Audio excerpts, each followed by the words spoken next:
Nabijem vybitý akumulátor tým, že sa preveziem? Môžem používať obyčajnú batériu, ak odstavím štart-stop systém? Spolu s odborníkmi z firmy Autobaterky SRO sme sa pozreli na ďalšie 4 najčastejšie mýty a fakty zo sveta autobatérií.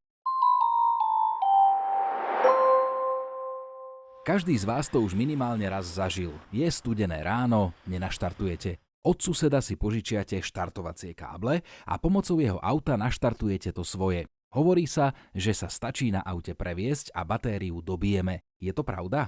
V prípade, že máme batériu tak hlboko vybitú, že už nedokáže naštartovať, je nutné ju plnohodnotne dobiť vhodnou nabíjačkou. Ak tak neučiníme, výrazne sme si skrátili životnosť batérie vo vozidle.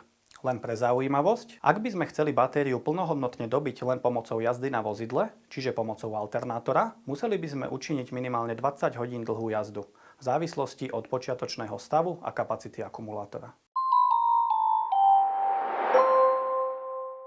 Takmer denne sa zamestnanci firmy Autobaterky SRO stretávajú s názorom, že batéria musí mať rovnakú kapacitu ako tá pôvodná, ktorá bola vo vozidle od výroby, inak ju alternátor nebude stíhať dobíjať. Toto nie je pravda hneď z niekoľkých dôvodov.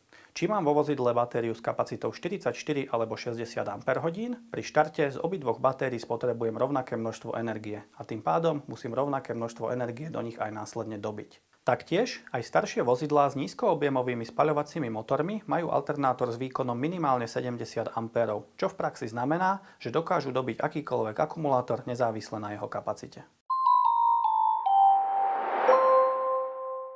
Jedna zo služieb v predajniach Autobaterky SRO v Trnave, Nitre a Bratislave je aj dobitie batérie. Zákazníci sú prekvapení, keď im povedia, že to môže trvať niekoľko dní, v prípade hlbokého vybitia aj týždeň. Čas potrebný k bezpečnému a kvalitnému nabitiu batérie je určený jej počiatočným stavom a jej kapacitou. Zákonite platí, čím nižšia pôvodná hustota elektrolitu a čím vyššia kapacita batérie, tým dlhšie nabíjanie bude potrebné. Je to spôsobené tým, že nabíjanie oloveno-kyselinových batérií je proces, ktorý má svoje zákonitosti. V prípade, že ho unáhlime, môžeme si skrátiť životnosť batérie, v extrémnych prípadoch ju môžeme aj úplne zničiť.